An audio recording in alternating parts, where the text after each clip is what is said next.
Free foreign trip सुनने में बहुत अच्छा लगता है और करने में भी उतना ही आसान है, प्रोवाइडेड अगर आप उसके लिए एक अच्छी खासी प्लानिंग करें, यानी कि वो वेल प्लान ट्रिप होना चाहिए, जिसे हिंदी में सुनियोजित योजना भी कहते हैं।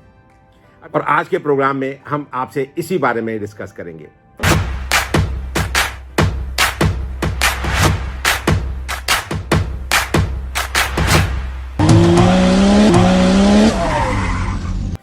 सही प्लानिंग ट्रिप का बहुत ही महत्वपूर्ण हिस्सा होता है और अगर आपकी प्लानिंग गलत है तो आप कहीं ना कहीं ज़रूर मार खाएंगे, और मैं नहीं चाहता कि आपकी प्लानिंग कहीं गलत हो।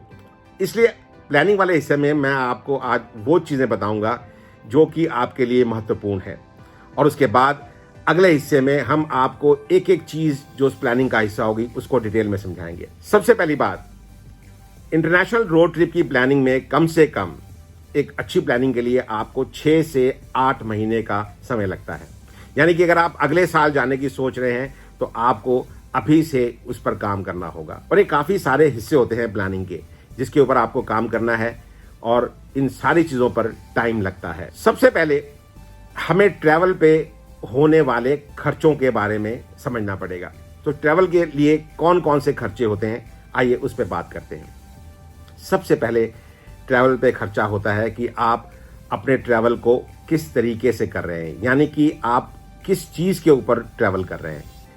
आपका वाहन या व्हीकल क्या होगा? क्या आप पैदल जाएंगे? क्या आप हिच हाइकिंग कर रहे हैं? क्या आप साइकिल पे जाना चाहते हैं, या आप मोटर बाइक पे जाएंगे, या आपके पास अपनी कार या कैरावैन है, आप उस पे जाना चाहते हैं?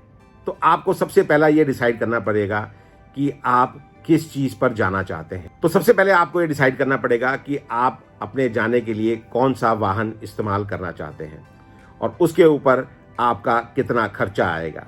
तो सबसे पहली चीज़ है मोड ऑफ ट्रांसपोर्टेशन, यानी कि किस तरीके से आप किस वाहन पर ये सारा ट्रिप करना चाहते हैं। अगर आप अपनी मोटर बाइक या कार के द्वारा जा रहे हैं तो आपको ये भी हिसाब लगाना पड़ेगा कि आप कितने हज़ार किलोमीटर ट्रैवल करेंगे और आपकी गाड़ी की एवरेज क्या है, और उसके हिसाब से आपको कितना डीजल या पेट्रोल चाहिए होगा और आपकी गाड़ी की कितनी सर्विसेज होंगी। तो वो भी खर्चा आपको उसका भी हिसाब लगाना पड़ेगा, ताकि उसके लिए भी आप पैसा इकट्ठा कर सकें। दूसरा खर्चा वो आता है आपके रहने का, यानी एक्सपेंस फॉर योर स्टे, और इसके बहुत सारे ऑप्शंस हैं। अगर आप हिचहाइकर हैं या आप साइकिल पे जा रहे हैं तो आप अपना टेंट साथ लेके जा सकते हैं, आप हॉस्टल में ठहर सकते हैं, आप एयरबीएनबी के अपार्टमेंट में ठहर सकते हैं, आप होटल्स में ठहर सकते हैं, और अगर आप अपनी गाड़ी लेके जा रहे हैं तो आप अपनी गाड़ी के ऊपर भी टेंट लगा सकते हैं और अंदर भी सो सकते हैं। तो रहने के लिए आपके पास बहुत सारे ऑप्शंस खुले हुए हैं। उनमें से अपने कंफर्ट के हिसाब से आप कुछ भी चूज़ कर सकते हैं, और उसका क्या खर्च आएगा उसकी प्लानिंग कर सकते हैं, और उसके बाद उन खर्चों के लिए पैसा कहाँ से आएगा उसके बारे में हम अलग से डिस्कस करेंगे। तो पहले तो ये डिस्कस करते हैं कि आपके खर्चे किन किन चीज़ों पे होने वाले हैं। तो पहला खर्चा था आपका कि आप किस चीज़ पे ट्रैवल कर रहे हैं। दूसरा, आपका रहने का क्या इंतज़ाम होगा। तीसरा खर्चा आपका जो है वो है आपका खाने पीने का। तो खाने पीने का आप खाना खुद बना सकते हैं, अपना सामान ले लीजिए या वहाँ से खरीदिए और खुद खाना बनाइए, सबसे सस्ता ये पड़ता है। आप रेस्टोरेंट में खा सकते हैं, ढाबे में खा सकते हैं। तो आपके पास खाने के बहुत सारे ऑप्शंस हैं। रास्ते में गुरुद्वारे मंदिर आते हैं, आप वहाँ पर भी खाना खा सकते हैं। तो ये खाने के ऑप्शन भी बहुत सारे हैं। अगर आप इसको थोड़ा ध्यान से सोचेंगे तो आपको पता लग जाएगा कि मैं किस बजट में जाना चाहता हूँ, और उस बजट में मुझे रहने के लिए खाने का अपना इंतज़ाम किस तरीके से करना पड़ेगा। अगर आप मेरी सलाह मानते हैं, जैसा कि मैंने किया था, तो उसके लिए सबसे अच्छा यही रहता है कि आप अपना खाना खुद बनाएं, और कभी कभी हफ्ते में एक आध बार आप रेस्टोरेंट में भी जाके खाना खा सकते हैं। वो आपको सबसे ज़्यादा इकोनॉमिकल पड़ता है, और ख़ास तौर से जब आप एक से ज़्यादा लोग हों, यानी कि आप 3-4 लोग हों तो आपको बहुत ही सस्ता पड़ेगा। एक आदमी का खाना बनाना वो थोड़ा महंगा पड़ता है, लेकिन अगर 4 आदमी हो या ज़्यादा लोग हों तो उसका खाना बनाना बहुत सस्ता पड़ता है। तो तीसरा खर्चा था आपके खाने का। अब बात करते हैं चौथे खर्चे की। चौथा खर्चा जो है वो आपकी फिक्स कॉस्ट है, उसको आप बदल नहीं सकते। उसमें से ख़ास तौर से आपकी वीज़ा की फ़ी, आपकी कारने की फ़ी जिसको हम कारनेट भी बोलते हैं, आपकी वापसी की फ़्लाइट की टिकटें, आपकी चाइना या और ऐसे मुल्कों में जहाँ पर परमिशन की ज़रूरत है उसकी परमिशन, ये सारे खर्चे ऐसे हैं कि जिनकी की एक फ़िक्स कॉस्ट है। और इसके अलावा जहाँ पर आप घूमने फिरने के लिए जा रहे हैं, आप किसी जगह जाते हैं, उसकी कोई टिकट लगती है तो उसका खर्चा भी होगा।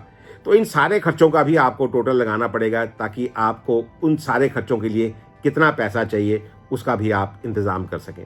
तो ये 4 मोटी मोटी चीज़ें हैं जिनके लिए आपको पैसा इकट्ठा करना है और इसके लिए आपको करनी पड़ेगी बजटिंग।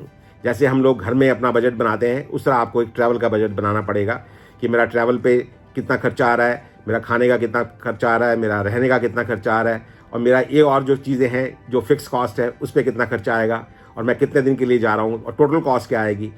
इसके अलावा इसमें कुछ छोटे मोटे खर्चे और भी होंगे, जैसे कि आपके सिम कार्ड का खर्चा या आपकी इंश्योरेंस और इस तरीके के मिसलिनियस खर्चे भी हो सकते हैं, तो वो भी आप इसमें इनबिल्ड कर सकते हैं। तो इन सारी चीज़ों के लिए आपको चाहिए पैसा, यानी कि मनी।